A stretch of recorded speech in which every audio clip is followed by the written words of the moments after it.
Come with us now, if you dare, down a rickety staircase into a dank, dark basement. What awaits? The Saturday Night Freak Show. Hey, thanks for listening to the Saturday Night Freak Show podcast, movie review and talk show podcast that comes your way every Saturday, whether you're ready for it or not. In our quest for total world domination, and these are the internet radio superstars. He's enthusiastic tonight. Sean. Michaela. And I'm Colin. And tonight we watched a movie that was chosen by Michaela. What did we watch tonight? We watched The Color of Night. Ooh, all right. It's not black, by the way. I was going to say, It's what not black. What color is The Color of Night? It might be red. You know, Colin's wearing If a you red could see sweatshirt. From the year? 1994. 94. Okay, so this is a 90s movie. Yes. Directed by? Richard Rush. Dick Rush. Dick Right. Rush. Yes. Who, Colin, you said you've seen the Stuntman. Man? Yeah. Okay. And I think you might be the only person that's seen Well, it. there's like That's what he's known for before this, right? Is it like an urban legend or something? Like the Stuntman was so highly regarded, I think, in filmmaker circles that people knew about it, talked about it. Now nobody talks about it. But yeah, Stephen Railsback and Peter O'Toole were in that movie. Okay. And Stephen Railsback was the first choice to be the lead in this movie. Was he? I thought he was supposed to be Buck. Buck? Was he going to be Buck? That makes more sense. Right. But either way, I upgrade my opinion for who we got for Buck. But we'll get to that. But so Richard Rush previously worked with the producer Andrew. Is it Vajna? Is that Yeah. So you know who he is? No, I know their history, but I don't really know him. So Andrew Vajna and Mario Kassar formed Carolco Films. So if you saw any of like the Terminator, Rambo, and Total Recall, like those big Arnold Schwarzenegger movies, they were Carolco movies in the 80s, and they dissolved, and he went off and formed Synergy. Okay. Vajna. Yeah. Is Vajna his real name? Yeah. The spelling is unfortunate, It's isn't unfortunate. it? It's Yes, unfortunate. I know. It's That's why I was like, I gotta be It's really key careful. for the movie, but it's very unfortunate. Right. It's especially with this movie, it's very like Right. okay. I'm just like, maybe there's it has a sort of foreign spelling with some letters that don't need to be No, there. there's not. No, it is no. dead on. So they had previously worked together on the movie Air America before this. Like the Mel Gibson, Yes. Robert Downey Wait, was Jr.? that a Yep. Robert Rush movie? Did he direct it? Okay. Yeah. Or And- Richard Rush. Yes. Yeah. And really? Oh. so they did not get along then and apparently hated each other then. And so for whatever reason, they're working together again on this movie. Bringing all their previous baggage into this, I imagine being on this set must have been uncomfortable as hell. In many ways, sure. So they basically had an ego war over this movie during its entire production.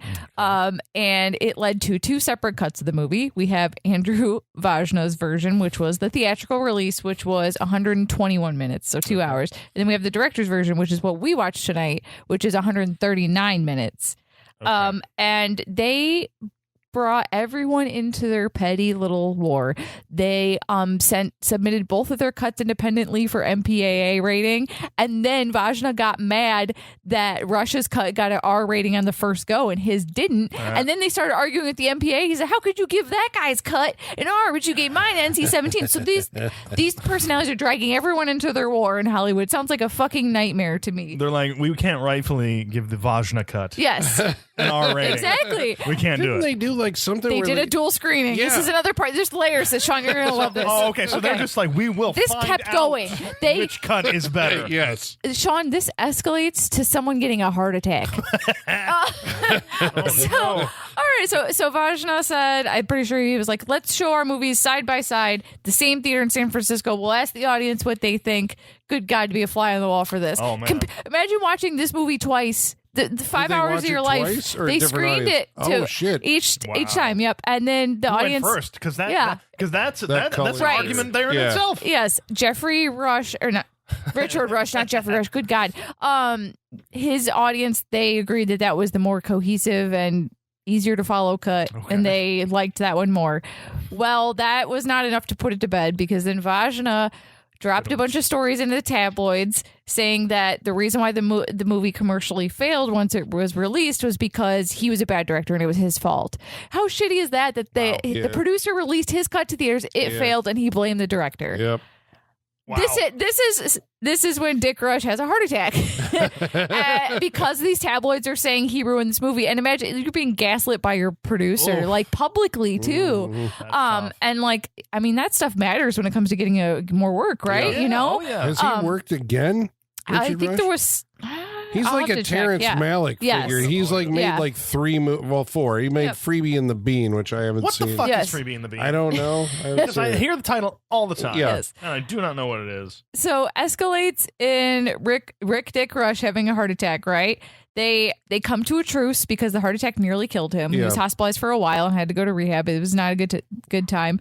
And the compromise they came to is that they would have the theatrical cut be Vajna's edited down version, and then once they did physical media release, it could be the director's cut. But he fine printed his ass because Vajna put in the fine print while this motherfucker's recovering from a heart attack that he induced, basically. Yeah. U.S. distribution only. Oof. Oh. So he couldn't let it fucking go. He just had I've never seen a producer so So if you see possessive this over movie, a product. So if you're not in America and you see this, you're seeing the 120. At least that was the original distribution. I don't know what Kino. Kino has both, right? Yeah, Kino has both, but I heard that the Kino Blu-ray is the first time that the theatrical cut has been available on video because I guess Richard Rush's revenge is that if you have seen The Color of Night, you've seen and you his. didn't see it in the theater, you have seen the Richard Rush version of it. Yeah. And I also, I know you said it was a flop, and it was at the time that it came out, but apparently it was, the most rented movie of 1995. Yeah. Or one of the most. It was in the top, which I'm pretty sure I remember seeing parts of this movie when I was way too young, and it was definitely an older brother rented this while he was babysitting kind of situation. Yeah, exactly. But it had Mom, I'm watching this. Was there an urban legend about the movie or whatever? It was. It's a sexy thriller, and I think even in Scream they reference this movie. Do they? About the penis? Yeah. Okay. Oh yeah. If you come over Bruce to Willis, watch the Color of movie, Night. yeah. Talk about Tom Cruise. I don't know if I don't know if. Oh, maybe it was Risky Business. It was risky. No, it was Tom Cruise in All the Right Moves. If you pause it just right, you can. Oh, okay. I That's thought it the was. line. Yeah. No, but I can understand your confusion. Yeah, this was one that famously, Bruce Willis gets naked in the movie, Yeah. and see in his the penis. unrated version, yeah. All right, so Richard Rush was out of the game after Color of Night. Okay. All of that. Yeah, all of that. I mean, as far as director goes, Nearly dying from a heart attack will do that, you know? I mean, there was the sinister saga of making the stuntman was a documentary later on. That's for the Blu-ray release. Yeah. Oh, wait. Okay, so writer. All right, so still in the game. Aspen 1989? Not Aspen Extreme. No. Okay. For the 31st century, some weird thing. I don't know. It's still Air America. Was that? No. So that's it. He's done. He's okay. He turned his back on Hollywood. He's like, fuck this. Well, Hollywood tried to kill him. Well, he left us some great films, though, didn't he? Did Air America just get added to the Criterion collection? Did it really? If not that, or it's getting a big Blu-ray release is what it's getting right now. Weird. Okay. All right. Maybe not Criterion. Don't quote me on that, but it is getting some sort of high-end release. Yeah. Boutique release. Yeah. Yeah. So I guess the other thing that this movie, maybe the reason that people remember it is because it came from the 90s fascination with erotic thrillers. Yes.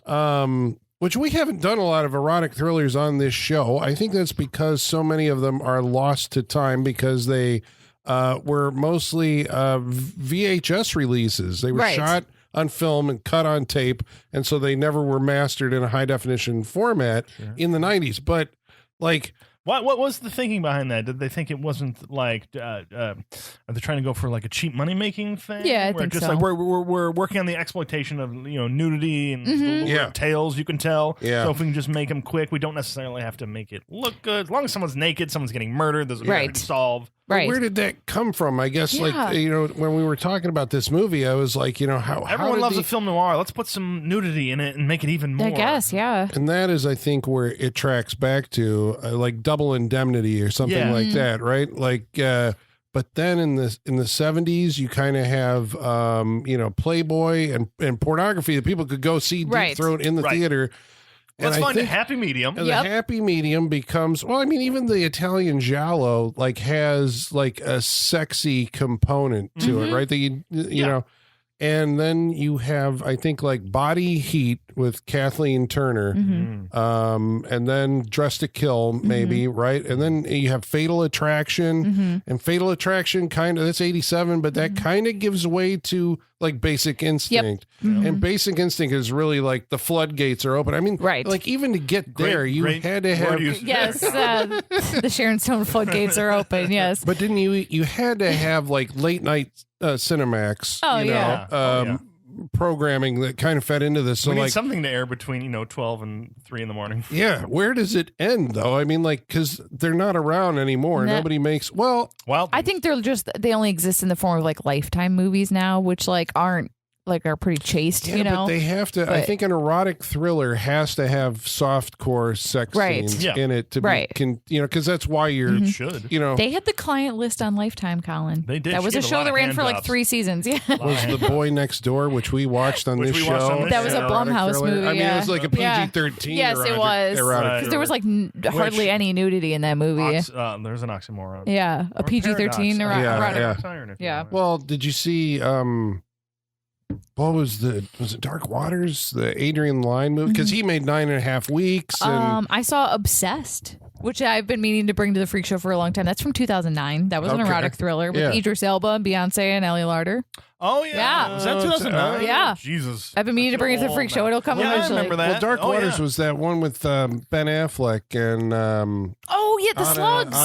The Slug movie. Did you ever watch it? I did not watch it. I still have not seen it. Talk about how... The Slugs, We heard erotic thriller with slugs, and we thought, Michaela, this is your movie. Yeah, I liked it. I thought it was pretty good. I forgot about that. But that fits. But that, it's like, okay, that's a modern erotic thriller, but it's done by the guy who did like, Flashdance 9.5 weeks, Fatal Attraction. So it's like, okay, is there anybody new doing erotic movies, or are they like, now we don't do those anymore? Are they still out there like on Netflix somewhere? Oh, I'm sure they're. I think so, like because fleshy movies, like all these, like, I mean, we're talking in the 90s.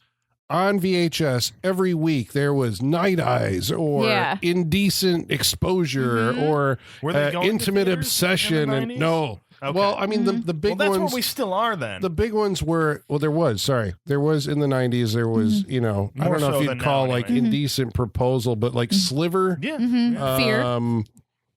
Body of Evidence with Madonna. You had, I think Disclosure. Hand That Rocks the Cradle, Disclosure, right? So there were theatrical ones that maybe wrap up with like Single White Female.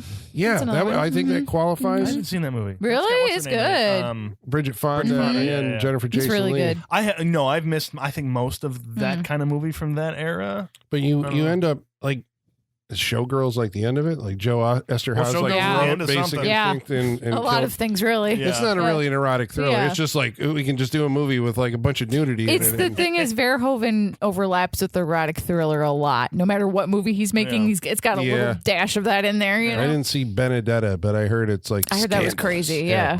It's a Nunsploitation movie. Yes.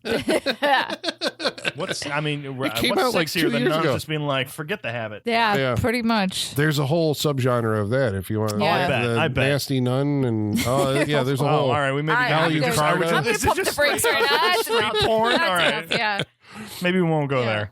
So because of things like that, you can't just be like non-exploitation without just going over the line almost right off the bat. But I guess to preface what we're going to talk about here, it's like when Roger Ebert, I think, reviewed this movie, he was talking about like an erotic thriller, and somewhere he mentioned like 10 years ago we didn't even have that term. So that's why I'm like, it was created in the 80s. What is an erotic thriller? So, Colin, we talked about this, and I said we had to remember it because we actually figured out off mic we should have saved it. But so usually, now this is not all, but usually there is a man, usually some sort of high corporate status, like a lawyer, or we'll get into it, a psychiatrist. That's a whole other talk we'll have in a minute here. It's not like a quote unquote sexy career. Sometimes they're an architect, or just like those classic sexy movie careers. Has like a nice apartment. The apartment's almost like another character in the movie. Usually, gets entangled with a woman that comes with a lot of risk, and that's exciting at first and like titillating, and then he misses numerous red flags along the way, and there's usually a best friend telling him to watch his back, and it escalates. You, man. Yeah, She's gonna do. she's I crazy. can see- yeah. Escalates to a point of no return. Yep.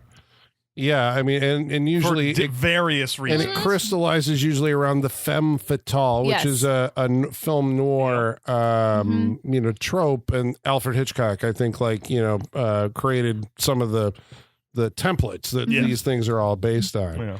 So, but in the 90s, you're right. There was this peculiar, fascinating. Well, I mean, I guess because they're all like psychological thrillers. So psychology is like entering pop culture for the first time in the 90s, right? In like a big, way. I mean, like it had therapy is a Dress to Kill, punchline, right? I mean, in the 80s, like he was going to a therapist.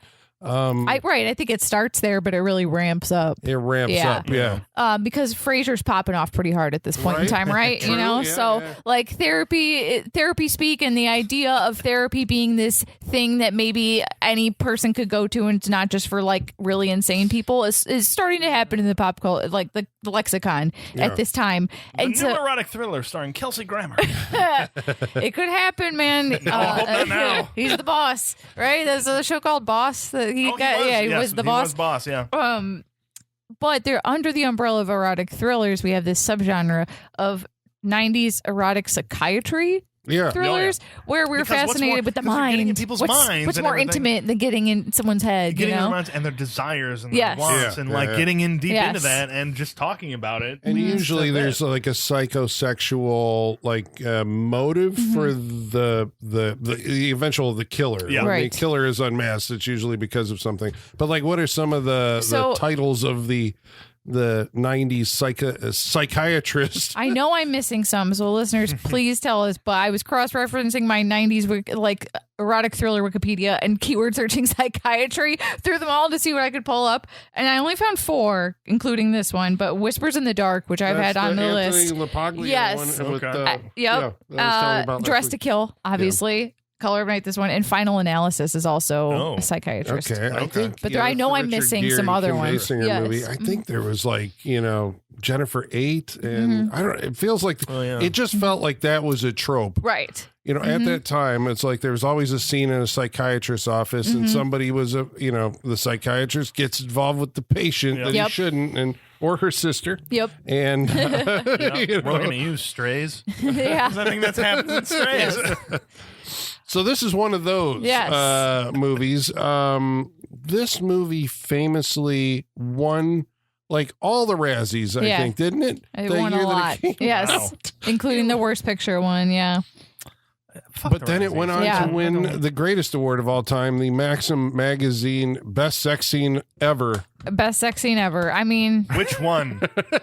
I think the big one, the pool one. Yeah, the big one that ends and then starts again. That's the one I would give it to. The one where they take a snack break and then get back to it. Specifically because they take a snack break and then go back to it. Yes. Awards. Yeah. It's pretty hardcore. I don't know. I feel like I'm desensitized because we see nothing even remotely close to this in movies anymore. Because I was thinking about when was the last time I saw a sex scene in a movie, and I think it was that Megan Fox robot movie, but there was no nudity. Megan Fox robot movie. Yeah. I talked about it at the end of the year episode. Fuck, what was it called? Oh, where she's the robot? Yes, she's the sex robot. God damn it. It's odd because I just saw Sinners, and Sinners has 3 sex scenes that are all clothed.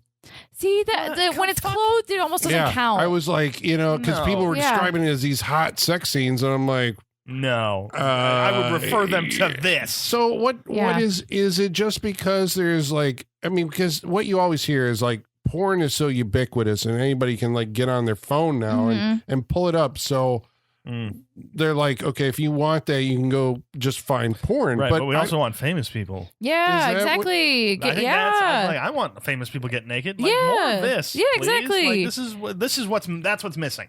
It's just I'm an adult. I'm allowed to have adult experiences in this world. It's more maybe I feel like Sean is activating some oppositional defiant disorder in me, but it's because they're taking it away from me. I'm like, why can't I have that? Right. That's how I feel more about I make it. the decisions. I want this. Yeah, it's like it's more just like for me, it's a broader of like don't censor my content issue than anything. Like I don't care if it's easy to access online. I'm coming to a movie and I want to see it in the context of a fucking movie. Like, right. And there, I mean, the experience. I understand what you're saying, that is probably their logic, but and the experience of going to a theater and seeing something like this is just. I don't think it's experience we have. But I think current audiences are maybe just uncomfortable. Maybe it makes them uncomfortable. I think so, because you've seen the studies show that what is it, millennials or the next generation aren't having like sex scenes in movies don't matter to them. Yeah, Gen Z doesn't like them. They don't want to see it. And I guess they're not having it. But we're post like the Me Too era, where you're like, okay, are women especially being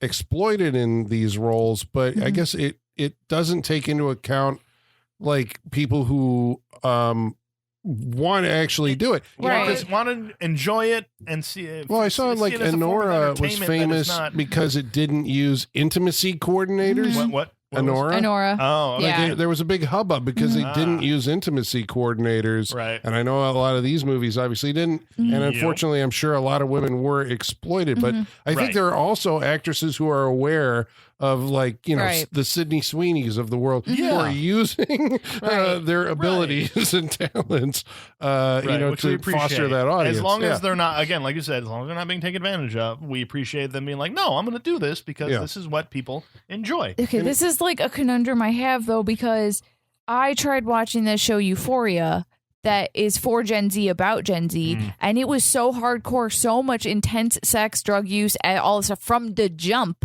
and it was like turned up to such an extreme, it was like cartoonish almost.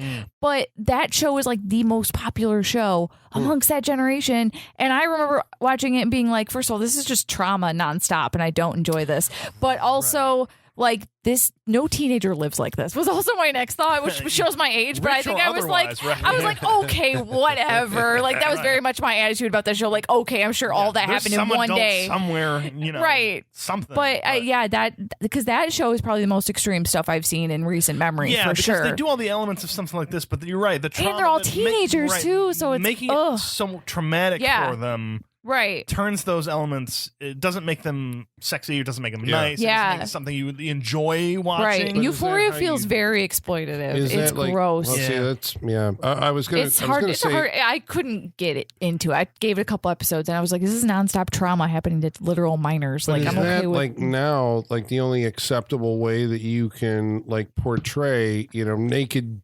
sex on screen is if it's like in a traumatic way, like so you don't get gratification. I think this show is supposed to be aspirational.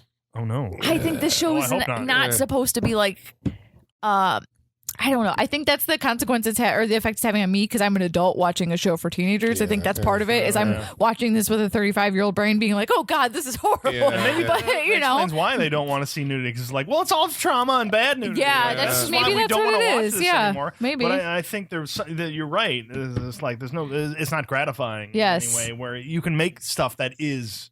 Yeah, because if anyone can explain to me the Euphoria hype, like tell me how I can get it, I would appreciate it because I whiffed that.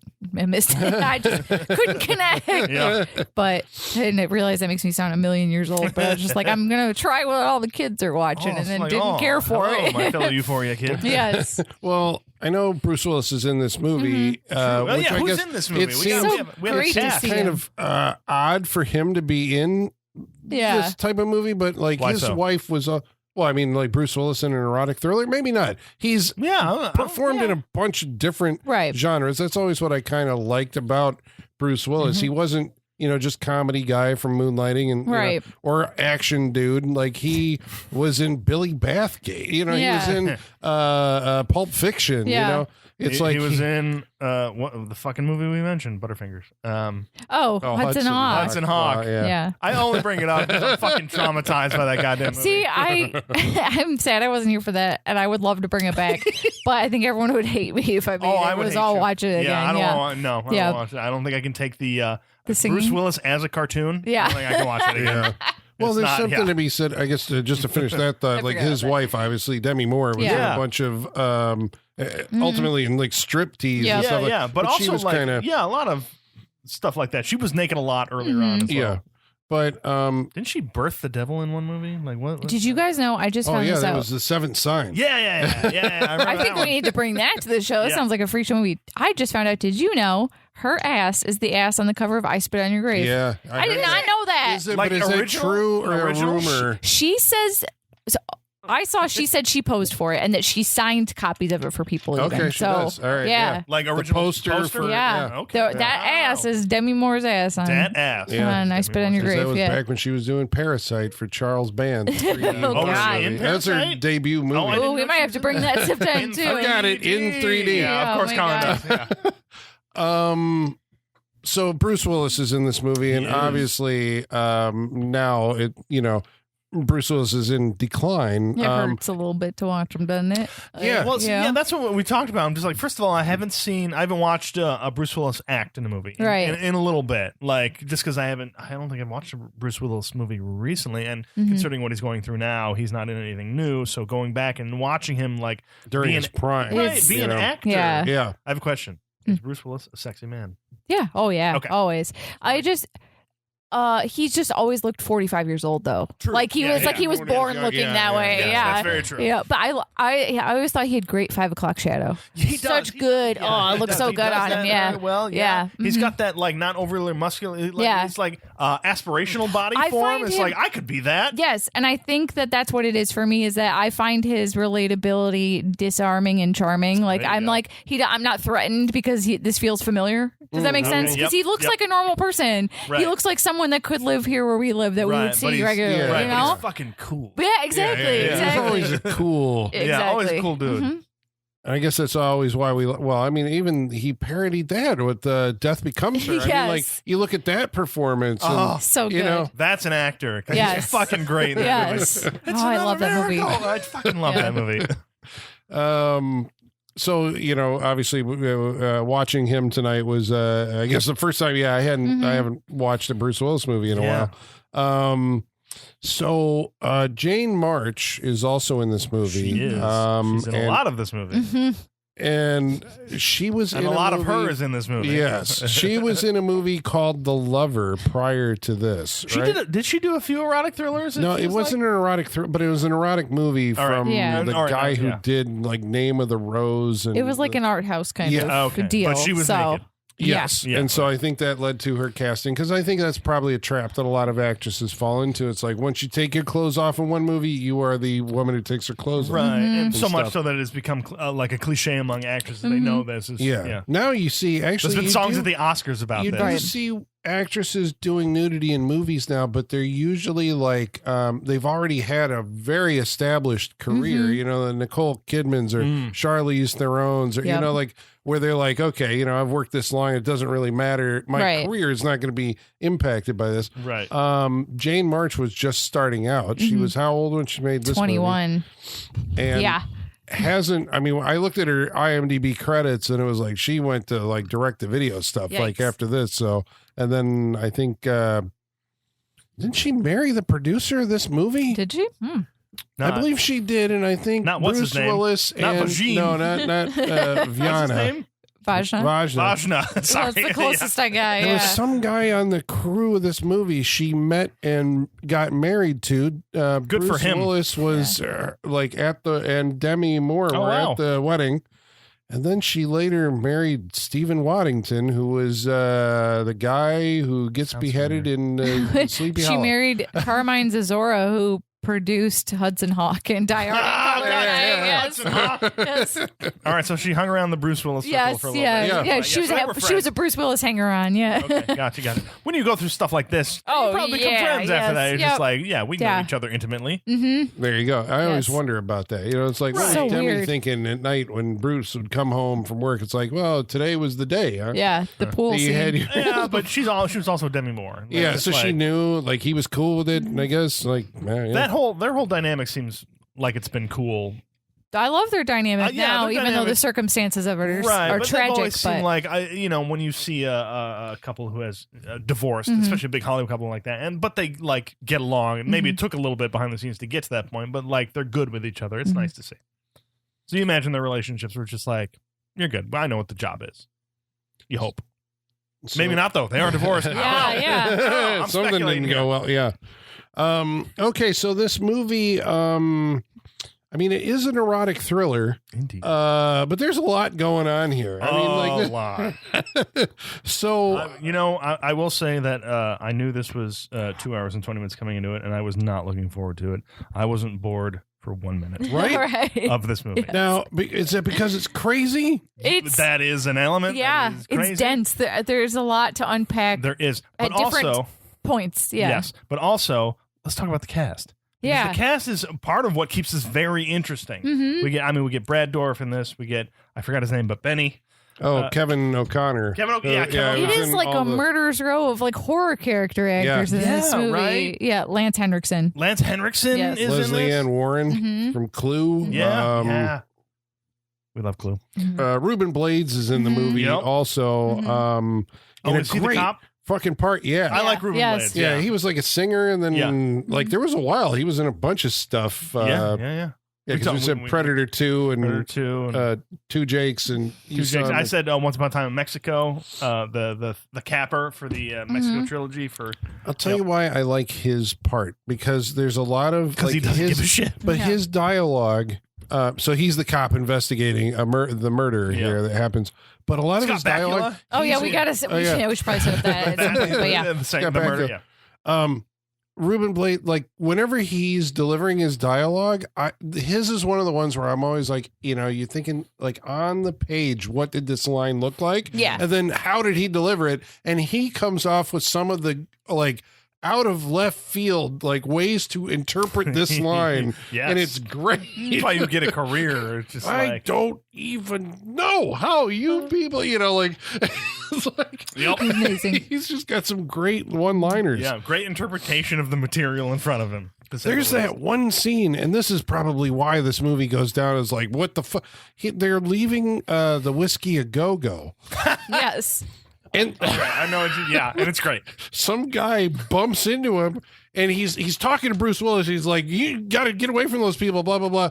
And this guy bumps into him, and he immediately, because he's a cop, like, turns the guy, throws him up against the fucking car and starts frisking him while the dialogue scene is continuing. It's Yes. beautiful. Is I that- loved it. Whose idea was this? Right. And this was like the height of stop and frisk too, wasn't it? Yeah. Like- But it's just But like just out to of. do that and then continue the conversation. Yeah, with I Bruce want, Right, it was I want to great. know if Beautiful. that was scripted or he just Right. did it in the Right. moment. In It which was case, amazing. like, that man's brilliant. It's beautiful. It's a brilliant moment, and it's just those little thing where it's just like it just happens, and it's just like they move on from it. Just like, wait, this was great. What? It's so good. There's some great stuff. I hate to take us to the first scene of this movie and this very dense movie, but do. Catherine Wilhoit, Catherine Wilhoit, that's her name, right? Yeah. Opens this movie, and once again, she's on Gilmore Girls, so another Gilmore Girls connection. I always Which think we she was. Oh, saw her in something else recently. What do we just? She's on the see? wall, We're isn't just she? like, Oh, I know we her, were but- talking about her. But I Oh my couldn't track her god. down to anything. But I'm just like, I know her. I always think of her from Murphy's Law. She was handcuffed to Charles Bronson through that. Well, because we were talking to Carrie Roadhouse. Snodgrass. Roadhouse. She's the Fire one. in the Sky. Yeah, she's the wife. Does she of, usually have dark hair? I always imagine her with In blonde Gilmore hair. Girls, she's blonde, yeah. Okay, I always Yeah. imagine her with blonde hair, and I think that's where I'm messed up by her. But this is the kind of the inciting incident for Bruce Willis. Yeah. Anyway, And okay, this is your first time watching Yes. this movie, and it starts at like 10 and 11. Yeah, yeah.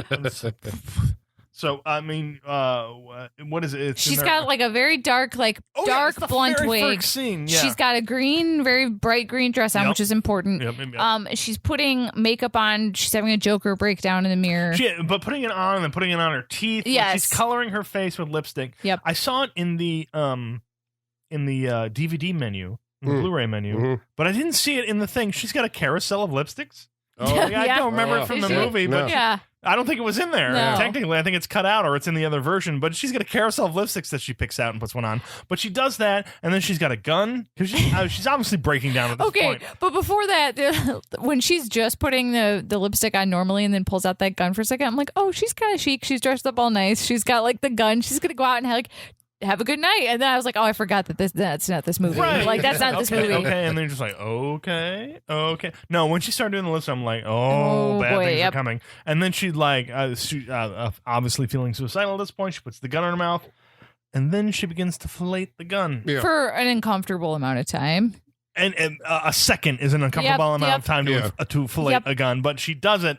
And then what is it? It's from that a cut to her in the office. Yeah. So Okay. Bruce Willis is her psychiatrist, Bill Kappa. Yeah. And during this office visit, she runs out the window, plummets like 40 stories to her death. She does. I like the conversation that they have just before it, because he describes it later as he talked harshly to a patient, because he is kind of like he is her he's a psychologist, right? Not a psychiatrist. He says he's a psychologist / psychoanalyst. Right, because he can't Which I don't there's no PhD medical degree. or- So he's a psychologist, and he does speak harshly to her, but he's like offhand, like it almost feels like she's come in at least once a week acting like this, and it's kind of like, all right, this is the normal thing, and I'm gonna throw it away, and just like, all right, go do this and everything. But he's like, look in the mirror, like, tell me what you see. He's like, I don't see very much that I like. In fact, I like the view on the outside better. Yeah. And fucking runs through the giant window of his office,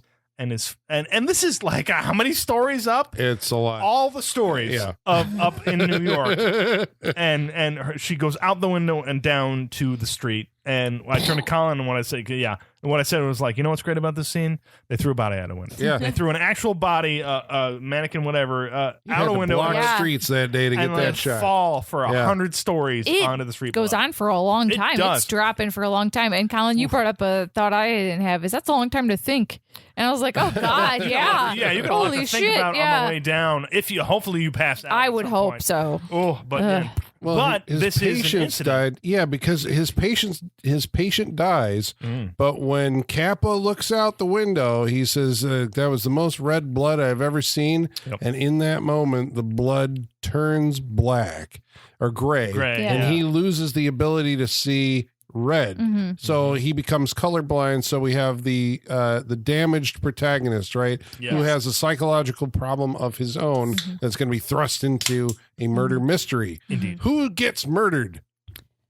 Okay, the first one is Scott Bakula, right? Mhm. Yes. Moore is Dr. Moore. He's Bob Moore, yeah. So Bob Moore is a psychiatrist friend of Bruce Willis, right? Bruce That was my Willis understanding. is like, this is obviously traumatizing the death of his patient, so he's going to L.A. Yeah, you should take some time off. Take some time Not in do what he does in this movie. No, Good not at God, all. my dude. Well, he goes to see Everything that happens to him, I'm like, no medical doctor, No. psychologist, psychiatrist would say this is a good idea. Yeah, but especially in like the mental state he's in, like he's That's what feeling, I'm saying, yeah, he's feeling very yeah. guilty and Yeah, weird nope. about what Not happened. a good time to advise other people. Yeah, or just get involved with anybody. Just Yeah. spend some solitude time, my dude. Yeah, work on yourself.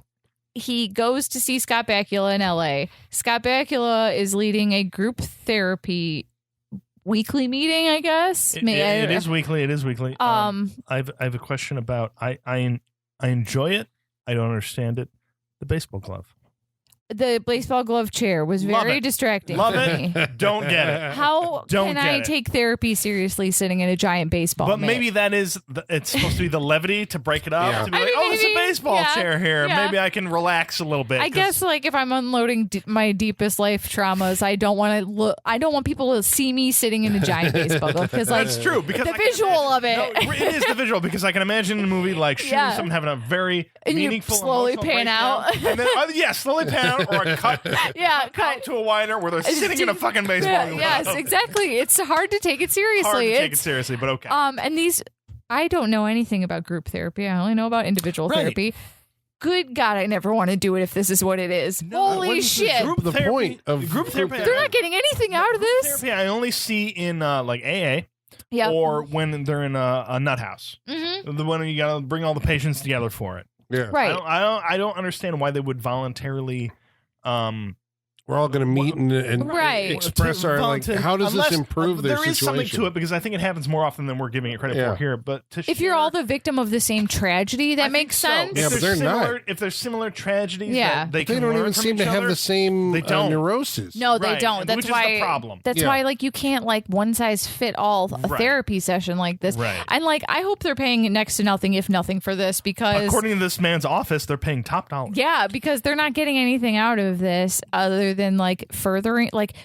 If I had to go listen to two people like or see people physically fight during my therapy time, are you fucking kidding me? What am I getting out of you two having a fight? Is it helpful for the other patients to see other patients having fights? And I don't think it can physical be. fights. Like but we're just going to all deal with it as I guess it's a social experiment or a social setting. That would make more sense. Move past this thing that happened between the two of you, unless they're counting on the patient interaction being a part of bringing out what is the problem. But that would imply that they were they were all had some kind of antisocial tendencies, which is possible. So who, if you go around the room, who are the patients here? Because obviously these are our suspects also. So who do we have? So we have Brad Dourif as Clark, who is like very uptight, very OCD. Different of a Brad Dourif character. This is not what you expect him to play. I feel like it. Very uptight, well-groomed, like OCD, just really tightly wound, nervous, kind of nerdy guy. Everything. Yes. And then we have Buck, which is Lance Henriksen. And we find out later he's a former cop and maybe did something deserving of having his family murdered. True. He lost his wife and his daughter. Yeah, which he can't get over. He can't move past it. Yeah, that's his neurosis. Yep, which, fair. And then we have Sandra, and hers is her husband died. That's all I got out of her. Because she's like a nymphomaniac and a kleptomaniac. Right. Was it because her husband died? She said her husband died and something about how would she be able to support her shopping habit or something after he died or something like that. It was a very throwaway thing. Yeah. Her trauma's not really gone into that much, I feel like, compared to some of the other people. No, yeah. And then we have what was the artist's name? Casey. Yep. Yes, who is just a rich brat that lives in a 90s artist loft like we love to see in movies. Which is Brad Dourif previously played this character in Body Parts. Exactly, yes. Yeah. And his neurosis. Yeah, but he's just very smug and he's an asshole and... Well, he says he has trouble. What was it? He feels isolated and alone, but he also seems to have like a BSDM. BDSM. He also has a very, I think, great acting moment within the movie where he describes the one where he's like how he like love between two people, but he like maybe he's in love, but she's not, and he doesn't know, and his confliction with that. He plays that fucking great. Mm-hmm, it was wonderful. Mm-hmm. And then we have Richie is the last one, right? Yeah. Yeah. John, what did you think about Richie the first time you saw Richie? Who's supposed to be a 16-year-old boy? Supposed to be a 16-year-old boy, okay. There's a few ways to come at it because when you're watching a movie and you see a character who is obviously, it's supposed to be a 16-year-old boy, but is obviously a woman dressed as a 16-year-old boy. And so you question whether that is the character in the movie, whether that is it could be like also bad. Are they trying to pass this off as an actual man? Right. Or are we trying to say, and because the character also has it also doesn't know whether they want to be a man or a woman. That is part of the character. So that adds to a lot of like, I don't know what's going on with this character. But as far as me watching a movie goes, I'm just like, that's going to be a character reveal later on. Part of it is because like everybody else you recognize, and this character you don't. You know, it's like I recognize all the other cast members, but this one. But also, like the makeup job is just so cakey looking compared to everybody else's. That it just like Julie Bowen dressed in reverse dress. Yes, which is very accurate. It's like, but I feel like it probably played better on VHS when you're watching on VHS than we saw it in the theater, and I remember going like, "Oh, it's Lance Henriksen, it's Leslie Warren and Brad Dourif. And who's this weird kid?" Yeah. Also, the fact that they're the only kid in this situation with all the adults really draws a lot of attention to themselves. I didn't necessarily think it was a kid until they started saying that the person was so young. I'm just like, it's a younger man of some sort who's in here for a reason. So, psychiatrist Bob ends up getting stabbed to death by Brutally. a killer Yes. with a unique weapon. That, you know, I remember he had a knife like Yeah. shot out of his. It's like if you had knuckles. brass knuckles with a knife, a very long knife on the end of it. And So this somebody is stabs him this to is death. this is a fucking murder scene. Yeah. Like holy Yeah. shit. I felt every stab wound this guy got, every slice across the back. Blood Yeah. is flying everywhere. It's the bright red blood. Yep. Yeah, Because that's what because they're Bruce going Willis for. isn't there. Right. Basically, Yep. yeah. So Sometimes Bruce he's a great Willis shooting ends up staying. He's still staying at the dead guy's house because this is his friend. He's driving his car, and Reuben Blades, the cop who's investigating, is like, "Well, I want you to break the news to the group." Yeah. You know. So Bruce Willis ends up taking over. I guess they ask him to. They do. Which I kind of like. The like they recognize that he has a problem. They have a problem. He knew Bob. So They let's- explain it very well because there's a connection Yeah. between it. Yeah. So he's going to take over the group. And that basically sets up the movie because then it's like, well, who killed Bob? right. And we think it's maybe one of the group. And then Jane March enters the movie. And then Bruce Willis gets rear-ended. Yep. By the fender bender. Not a who's metaphor. Bending fenders. Yeah. That's a Yes. great line. That's a great line. But he does get rear-ended by Jane March, who it just like, it feels like, it's like, oh, this is probably done on purpose. It Yeah. And feels she like- was a red car she was driving, which you was it know, red? yeah, Oh, which The he Jeep can't, was yeah, okay. which he can't see red, which doesn't mean it's invisible. It just means it's gray to Yeah, him. just Yeah, different. but color. So he ends up meeting her. It's very sultry, right? Because she's a mystery woman. I guess Yes. that's the thing about her. Rose doesn't ever give him his phone number, ever give him her phone number, and she doesn't really tell him anything about right. herself. But he is smitten. He's in deep, deep smit. Yep. And that leads to Deep Smith. fairly quickly, right after their like first or second date, she comes over and the big centerpiece sex scene of the movie, which is almost like comical, kind of in its timing. It's the timing, especially after cutting. So after getting a snack break, and then going the back, break, that's yeah, the yeah, comedy. Yeah, that's what's funny yeah. about it because the music like ramps up. Yeah. You know, there wasn't enough sexy sex. There really wasn't wasn't. at the Yeah, opening. it could have gone credits. Because we got it earlier. We Yeah. got sexy sax earlier. We And then got guitar or electric right, guitar. yeah, but like- even then, not enough of the electric guitar in this. I wanted more from the soundtrack of it, but you know, Yeah. what have you.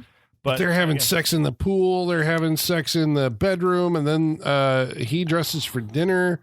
She's naked She for does dinner. not They dress don't for dinner. eat for dinner. Then they're having sex in Okay. the shower. But like, and the pool scene, okay, you see like everything of both of Everything. them. Like you get full frontal both of them. There was even like one shot, not in the pool, but in the bed, where you saw him thrust like into her a little bit, and I was Yeah. shocked because I know thrusting is the big no with Right. the Yeah. MPAA. and you're so. like, where exactly is he? Where got is his everything? business? Yeah, exactly. It's Yeah. like, Yeah. scene. but again, sexy. And I like it. Like we should do more movies like Yeah, this. I'm saying it's Like, this is- memorable. yeah, you it's know? memorable. I like it. Like it's adult. Just like nothing wrong with it. Mhm. It's good. But again, that break for steak and then cut back to Yes. more sex. Yes. that was Beautiful. great.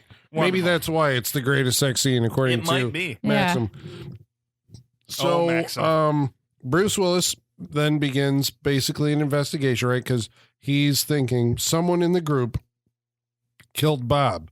Who has the motive? And it's like, I mean, there's so many red herrings Yeah. because we learn. And now I've understood why this movie is 2 hours and 20 minutes long. Yeah. Because we give each red herring their day in the spotlight. Mhm. We're every gonna investigate all one of of them. these characters could have done it. Yeah. Mhm. But Richie has a brother who Dale. comes into the movie. Yes. So, like, obviously, I've seen the movie before, and Michaela's seen the movie Mhm. before. So, Sean Yes. is going into this as it's okay. It's a thriller. I know You're nothing. trying to I know figure out nothing. who did what to who. Yep. So, like, I guess, yeah. Take us through like how you were trying to work out who killed Bob, who the identity of the killer was. Because I know you landed on where the movie wanted you to go.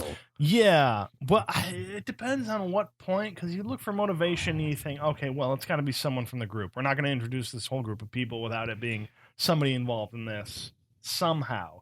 But then we get when Rose came around, I'm just like, everything from Rose, from the get-go, I'm just like, that was on purpose. I just don't know why, but it's on purpose. Because she rear-ends him in the point, and they exchange information. To meet him. Yeah, I'm like, all right, that's on purpose. Yep. But also, previously, Scott Bakula was just like, he's discussing his current state. He's like, I'm a little older. I got a little more money. I got a woman. You'll meet her. Don't worry. I'm just like, okay. He dies before we meet her. So I'm figuring like when Rose comes in and like, all right, that's her.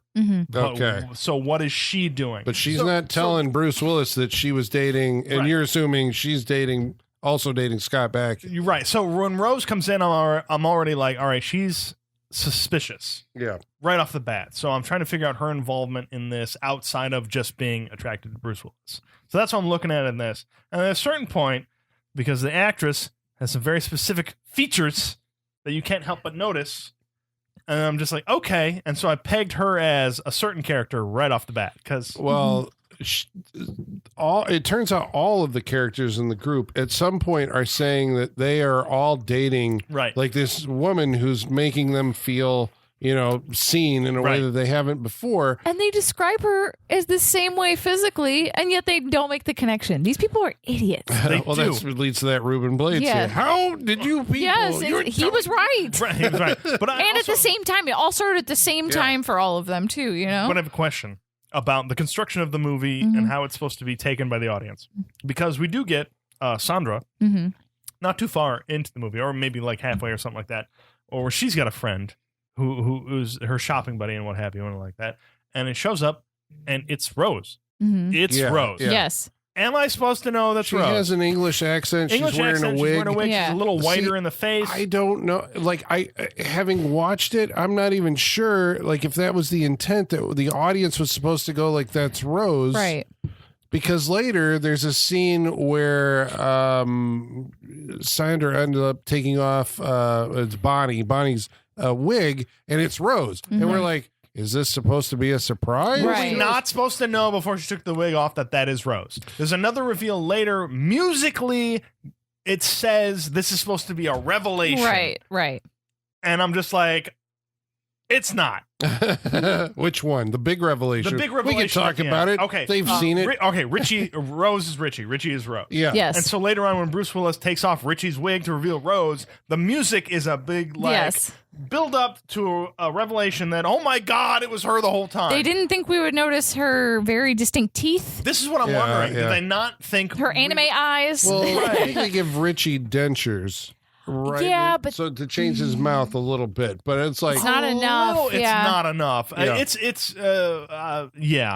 Because even her. I suppose that scene with Sandra, like Bruce Willis is coming over to the house, and she ducks out of the way, and she's like, "What are you talking about? I got to get out of here!" And she leaves before he can see her because she knows, and we know. Right. So I think that's purposeful. That we're just like, okay, but and I think they knew it added to the intrigue of like, okay, so that's her. What's going on here? And so it just adds to the mystery of like, all right, so it makes you pay attention to the movie because you're just like, all right, how was her involvement in all of this? And I guess that's the thing, right? It's we know that she is involved in the murder somehow, and everything is kind of guiding us to thinking that she's the murderer, the suspect. Yeah. Eventually, Ruben Blades even gets there. I think and that's the thing that some of the clients begin to die. Right. Casey, the artist, is killed, and that was an awesome scene that I remember. That was really cool. What happens there? So he is an artist loft, and all of his art is like BDSM stuff. And we've seen earlier in the movie that he likes BDSM, and there's someone off screen that's whipping him. Yeah. And then later, when this happens, that he gets killed, he gets choked with the belt that had been previously used in sexual stuff, and hung upside down on this rack that he hangs all of his paintings on. But all of the faces are cut out and burning in the fireplace. Yep. And so there's just these creepy drawings with face holes cut out that all kind of layer into each other so you can see through them in a really weird way. It's a cool visual effect. It is. The painting's coming at you and then revealing his body hanging at the end with what did it say, rich bitch, and all this stuff painted on his body. Yeah. It was a cool sequence, I thought. And very 90s, cool too. Bruce Willis when the guy shows up, Bruce Willis sees like this gray paint all over the floor, and he's got it in his hands like, what the hell? And then when the body is revealed and he's covered in gray paint, all of a sudden that's when Bruce Willis begins to see the color red again, and he's like covered. There's blood all over. Yeah, that was good. That was a good moment. It was like, oh shit, he can see again. So I guess another thing, like, I mean, there's car chases in this movie, which I didn't expect. Car chase with my favorite thing, which I was like, I love watching a movie and then calling out, be like, I want this. And then it happens. It fucking happens. Yeah, you were doing that a lot tonight. Because I love because it's a car chase, and I'm just like, okay, they're running through everything. Cars are falling upon them.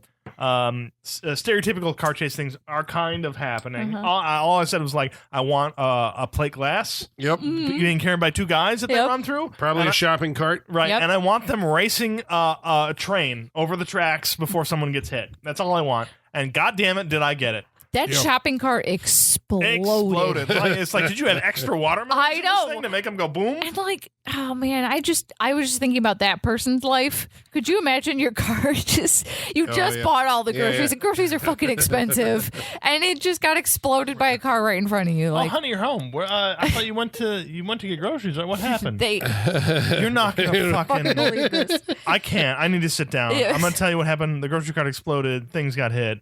I will never read this. Maybe I these lost things are all, $500 worth of groceries. cliche? Yeah. Is that why we don't have like a good old fashioned car chase where, I mean, like they are now? It seems like there's a lot of CG in car chases. A lot. But this which is like unfortunate. Yeah. good old fashioned car chase. We actually did the stuff for crashing into other cars. Yeah. And they spin. There's all like. There was there's a car on a formula rack to of it. cars on a semi. One got dropped off of it. That was like, nice. Yeah, that's again. It's like you can touch these things. Like they're there. They're real. Something happened. Somebody was there that day and dropped a car off the back of a semi that crashed into other things. Like this is why things like this are memorable, or good, and are especially comparative to the CGI, like I said, of today, where it's just like. Yeah, they don't do those little like easy to do. I mean, I'm sure it costs.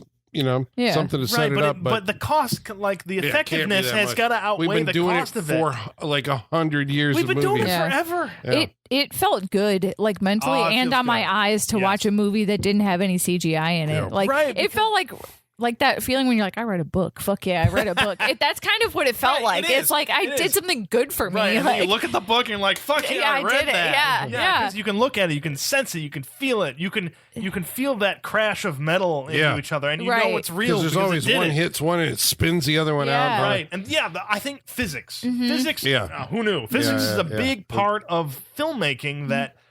Is satisfying, and I don't think a lot of filmmakers either don't care about it or don't get it nowadays, where you just like, we enjoy these things. It makes us feel something, and it keeps you in the movie. It keeps junkyard owners gainfully employed. Yes, exactly. Exactly. What fucking old cars you got? I want to destroy all of them. So let me ask you something else. I have seen that this movie has often drawn comparisons to the Italian giallo film. Are there giallo elements to The Color of Night? Colin, you and I talked off mic a bit about this, but yes, but I still think, as far as American giallos, I Know Who Killed Me is more of a giallo. Yeah. But this is one. Or this one's got some Sweet strong. Alice we talked about before, especially with the character of Bruce Willis constantly finding bodies or finding himself in the middle of murders and in shit like weird posed ways and stuff. It always that element. The one point I think where it occurred to me was when he was driving and he got a phone call from somebody who was talking like Donald Duck. And I'm like, oh, this is a giallo moment. Joke. They would do that.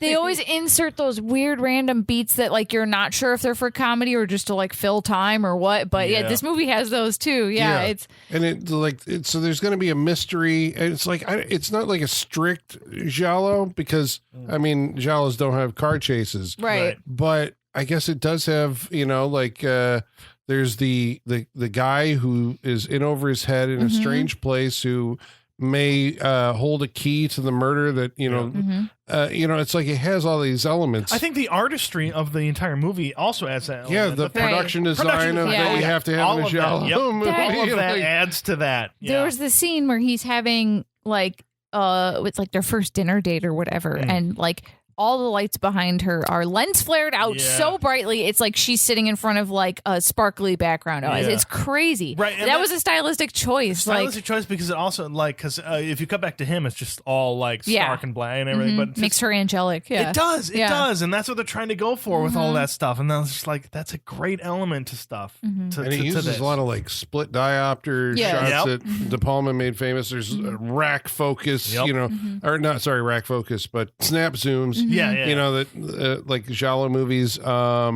So there's clearly elements in there, I think. The revelation is that the killer is not, it turns out, Rose. So was that a surprise, I guess, when you watch it? Because you're like, it's totally Rose. You hadn't figured out like her motive. Yeah. Right. Because we don't know. It's like, okay, we know Rose is deeply involved with what is happening here. Yeah. But we don't know it necessarily. You're like, Richie is Rose somehow in the group. And we know that Richie is the product of abuse. His brother, Dale is trying to protect him from, like I got him out of that and I'm his guardian or whatever. Right. I guess I should have thought that, it's like, because a lot of these you go like, it's pointing toward this character is the killer. Well, it's not them. It turns out it's the person directly adjacent to them. There is like a key piece of information that is left to the very end. It's just like, and it felt a little cheap where because he goes back, Bruce Willis goes back and talks to the wife of the therapist who died, the therapist of Richie, who apparently abused Richie. Yes, because that's why I was like, was it their father? But then it apparently the abuse either continued with the therapist, right? And so the therapist was killed. So like Richie did not have a good life. All of Richie's therapists die. But then why are the other people in the group being killed? Because Casey is killed and who else was killed? Was Leslie Warren killed? No. Casey, I thought there was one other, wasn't there? Casey was killed. It wasn't Clark? Didn't something happen to Clark? Shit. Wait, maybe just Casey. I think it was just Casey. It was Casey because Casey and that's why the faces were cut out of his paintings because it was the brother. Evidence. Yeah, evidence. He was cutting the evidence that, it's like, well, he was going to find out. There was no evidence with the other ones technically at that point, but Casey had evidence because he painted her a whole lot. So Bob was killed because he figured out that, like Richie, Rose, Bonnie, they're all the same person. Right. And so Dale is the killer, it turns out, trying to protect that secret to keep his psycho version of a family together. So what has he done here? Right. But the revelation that I thought was a little cheap was that the fact that Bruce Willis goes back to, is it their mother? No, who is the woman they keep going back to? Who talks about Niedermeyer? Yeah, who talks about Niedermeyer? That's the wife doctor, of Niedermeyer's wife. She and then her last revelation is like about Richie and Dale and everything. They also had a sister. And it's just like, okay. Yeah, but it's that Richie is dead. Richie is dead, but they also had a sister. Died when he was 12 years old, killed himself. Yep. Right. But there was a sister. Hung himself with a belt. Right. And there was a sister, Rose, which is unknown, right? Right. So she's like, related. okay, we're dropping this last bit of information. Right.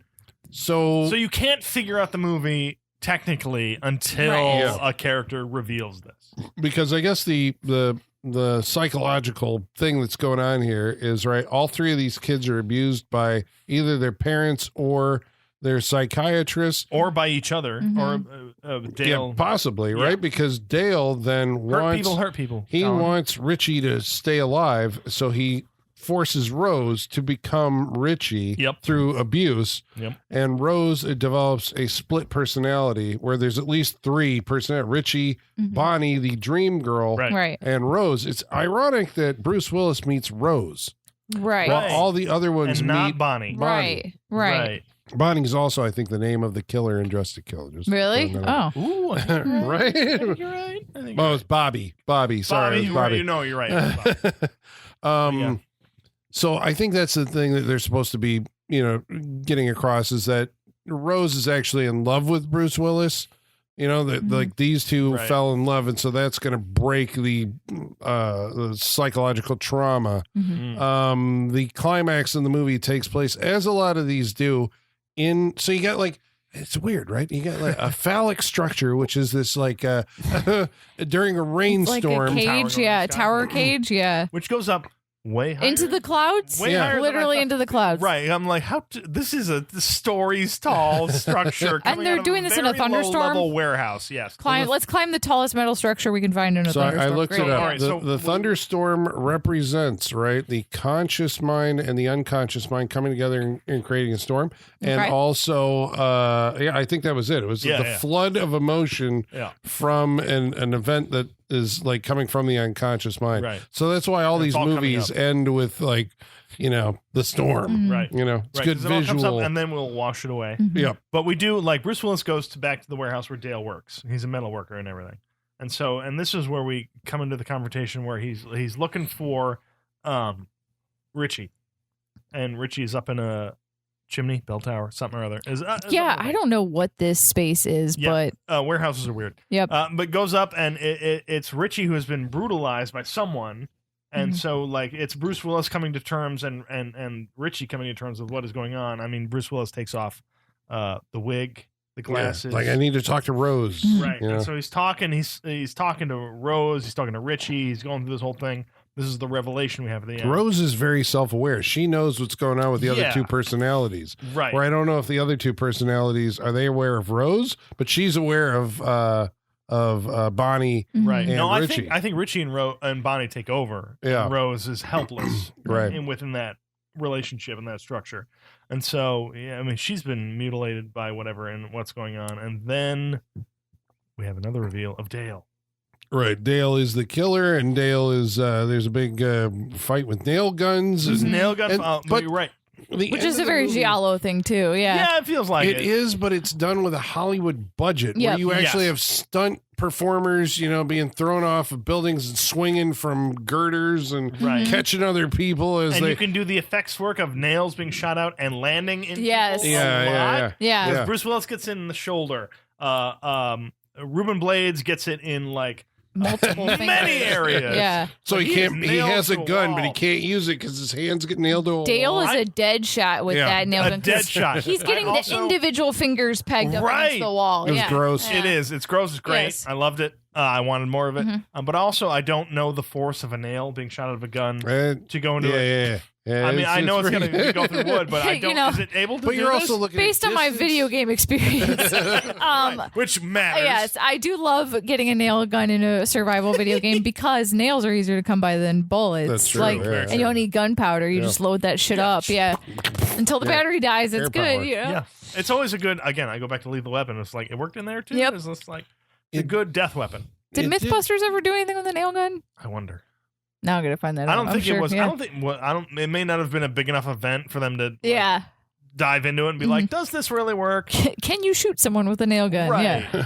How far away can you shoot someone? Right. With a what Yeah, is yeah. that? Yeah. This At is some just- point, yeah. it this is has what to I run want. out of. But Yeah. I guess This a is what I bullet want travels for a while. Mythbusters to investigate. Yeah. Because I have They're big too questions PG about for this. that, Without though. Probably. gunpowder, how far? Yeah, can you exactly. shoot? What is Just the force? on air is power? It, do you have Yeah. to reload the air power? It's just like, how does this work? Is it mechanical?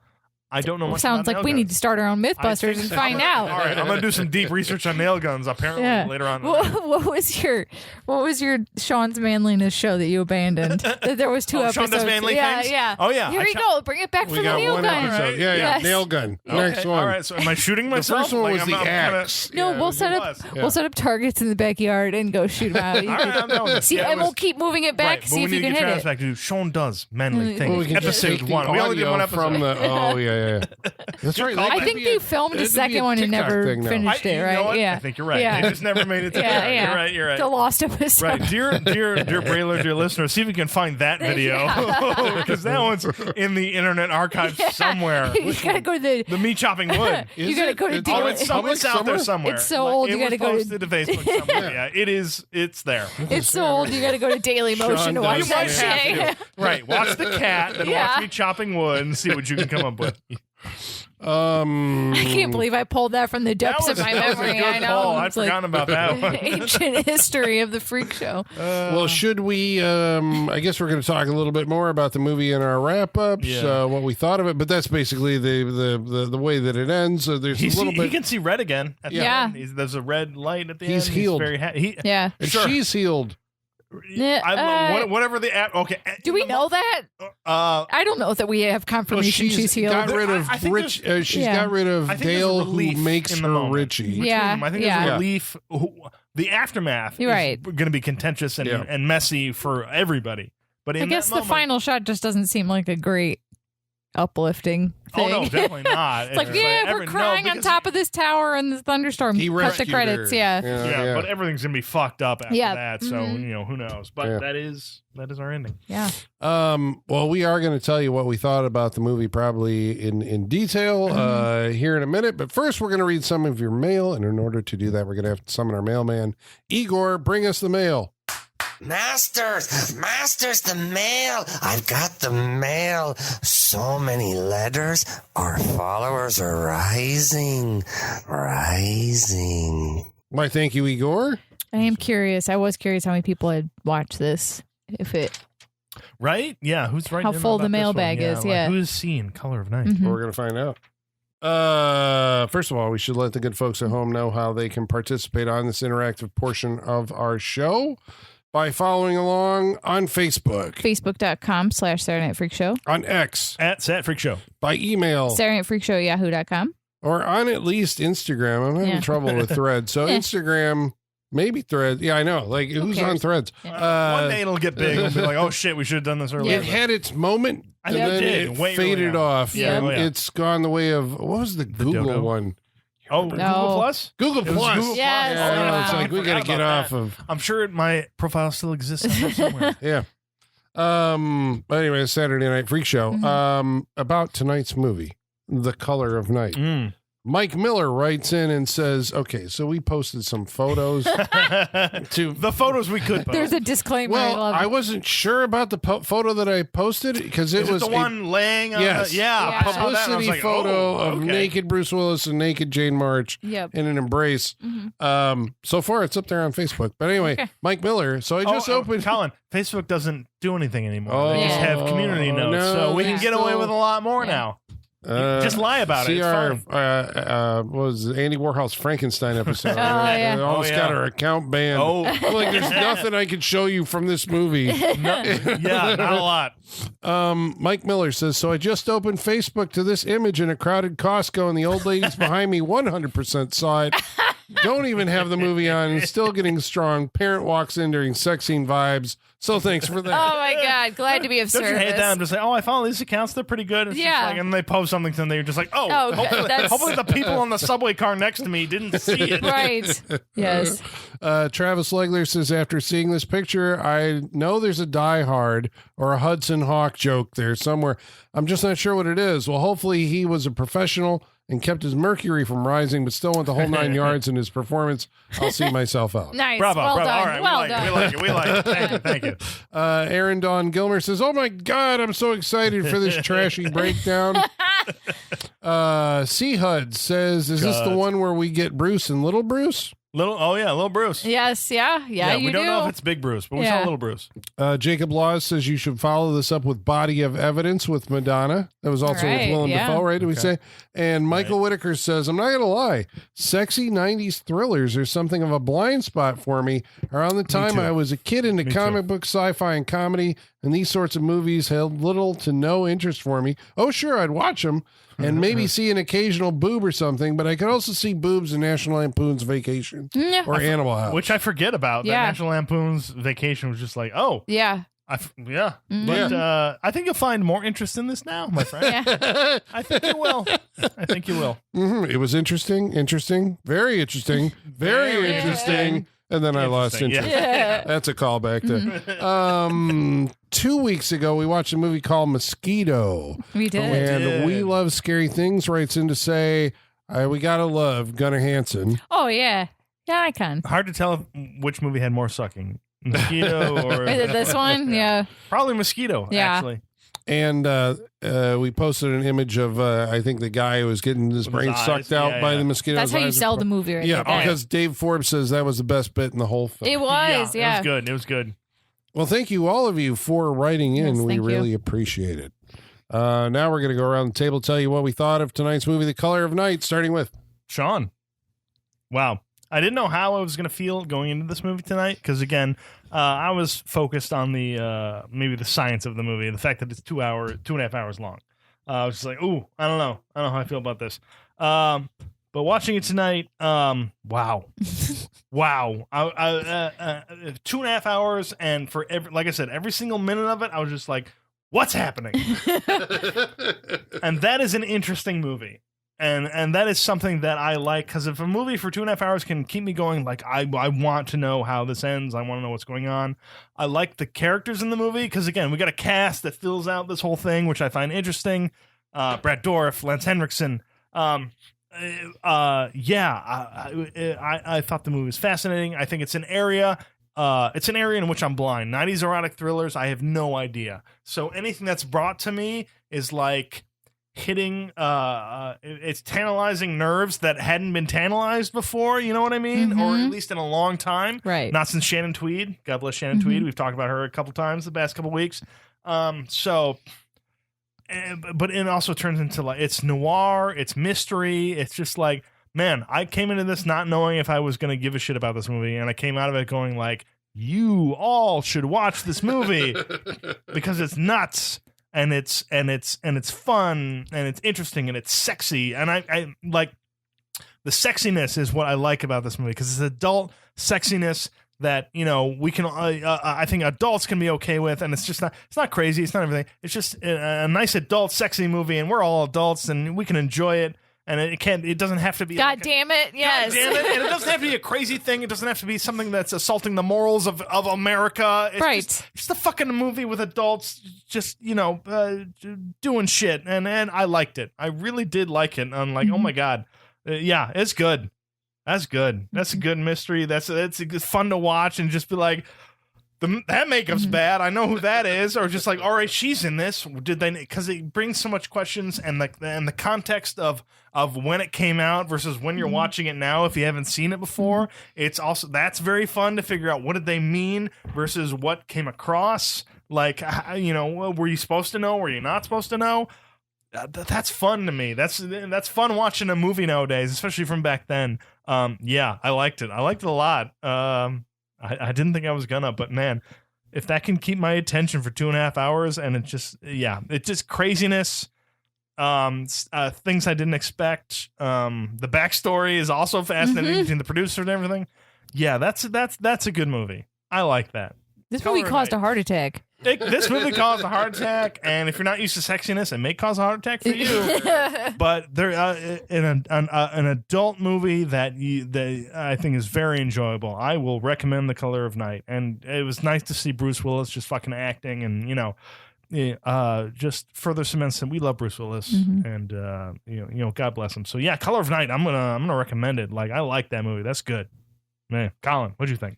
I mean, it feels like Richard Rush is going into this movie. I keep on hearing Joaquin Phoenix in Gladiator. Right? Are you not entertained? Yes. I mean, I'm doing this all for you. Yes. Look what I'm putting in this movie. Right? Because it's 2 hours. I remember seeing it in the theater. I saw the shorter version.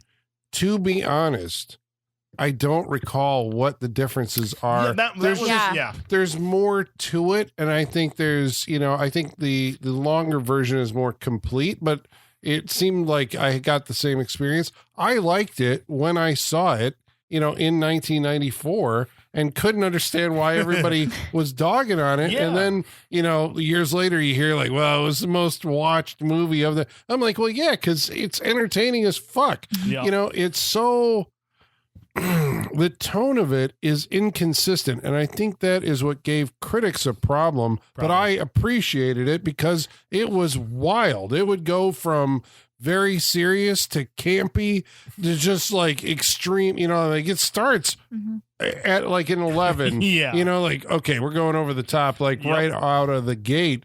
And it would constantly make these, like over the top moments.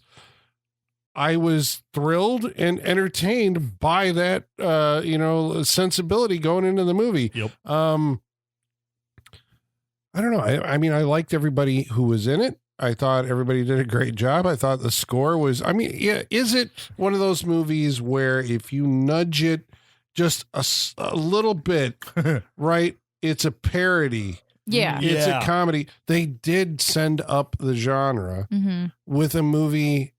Oh crap! What was the name of it? It was like Final Instinct or Fatal Instinct or something. There's a Really? comedy that like skewers the whole. I love that. Psychiatrist. You know, like the 90s. Was Leslie Nielsen in it? No, Okay. who was in it? Oh, geez. But yeah, you got to look that one up. Armand Asante, I think, was the lead guy in it. All right, that makes sense. But it was the psychiatry trope and all Yeah, that. I don't think it was a just got sent Zucker up? Brothers, but maybe. But it seems like it was a Naked Gun kind of, Okay. you know. Wow. It has, I think the mystery actually works. Yeah, you're like, okay. I think I felt the same way that you did, Sean, when you were watching. I'm not sure, Michaela, if you were like, okay, I know that obviously Richie Right. is somebody Right. else in the cast, and it's probably Rose, but why? Right. I It's guess the it why. became Yeah. the, you know, so it's like, even though you think you have it figured out, it still has a revelation for you, you know, that I guess I didn't pick up on. And so then I was surprised. It was like, oh, it's Dale. Yeah, Ruben Blades is hilarious, but he's in a different movie, Right. you know, but his character is hilarious and almost worth watching for itself. I love like Lance Henriksen's stuff, Yeah. Leslie Ann Warren stuff, Brad Dourif stuff, Kevin O'Connor stuff. It's like, it gives each one of them like, you know, these moments to chew on. Like you said, Sean, it's like, like they have good moments. I think it's a good movie. I don't know what the fuck anybody's talking about, you know, like, I mean, the Razzie winner of 1994 Fuck Yeah. Razzies. Razzies are mean-spirited and irrelevant. Yeah. but of all those, like, you know, 90s sexy, you know, psychiatrist movies that you spoke of earlier, this is the one that you remember because it's the most entertaining one. It's, you know, it's all across the map. So I would like 100%, like, you got to check this movie. Okay. So here's a question, right? Is it a sleazy movie? No, I don't think so. no, I would not. I don't know why. I can't would not- explain why, no, but I I would just not don't think label it this is. So this Sleazy rides whatsoever. that line between sleaze and sexy. And I actually, I don't think it runs a line. I wouldn't say It's like sexy. I was Yeah. sexy. I wouldn't Yeah. put it into sleaze at all. but I do think as a filmmaker, it is a fine line when you're creating something. Sure. It could easily go into the sleaze territory. Right. So I applaud them even more for walking that line. And being able to pull it yeah, off. yeah, exactly. No, so, this is sexy. yeah. Brian De Palma version would be sleazy. Yes. Yes, I agree with that. Okay. No, this movie, no, I wouldn't put sleaze anywhere near this. No. Okay, well there you go. It's a highbrow erotic so. film I think so. that's highly recommended, and the winner of the, I don't know if that's true. You know, I mean, I know that's true that they said Maxim that it's the greatest cinematic sex scene. Was that, when did they say that though? Like, was that That's 1995? true. No, it was Because- more recent than because- that. It's still all right. Wait, well, no, but- number 2 better be Wild Things then. I know, because Wild Things is Because pretty that's good. like, yeah, that's hard to But, top. like, I mean, Yeah. like, you know, Don't Look Now or something, you know, that they like, I don't know. Yeah. But I've seen a lot now. Yeah, I want to know Yeah. I've forgotten the more let's than see. that. Let's see if we can find this Maxim list. It's got to be a list, right? Probably. Oh, yeah. Let's see if we can find it. Maxim did that all the time. Yeah. I used to read a lot of Maxim, not gonna lie. But Because that was like the closest you could get to porn without buying porn for a while, right? Right, Because well, like there but was, they also, had the like- sexy photo shoots, but also like Yeah, but they're good content It's too. weird. It's I'll like give- it was Playboy, but with swimsuits. Yeah, it was, but also I'll give it I'll give Maxim a little more credit. They had a lot more pop culture stuff in their article. That's true. So I did read Playboy. I read Maxim for the articles. I'm But going to so say did that right Playboy. now. They also had like a lot of good articles about movies. And, So did Playboy more, did too. no, though, Maxim yeah. more so. Maxim more so. Like it was focused more on that. They had a model and a cover model and all that stuff for it. But Maxim had like they dug into more pop culture shit than Playboy ever did. You didn't read Playboy for the articles, did you, Sean? I didn't. I did read a lot of Playboy articles, but that is not why I went to Playboy. To tell you the truth, I read Maxim for the articles because the models, because we had Playboy, bored me, and I wasn't totally focused on the models. So the articles are what I went to Maxim for. Is Maxim still around?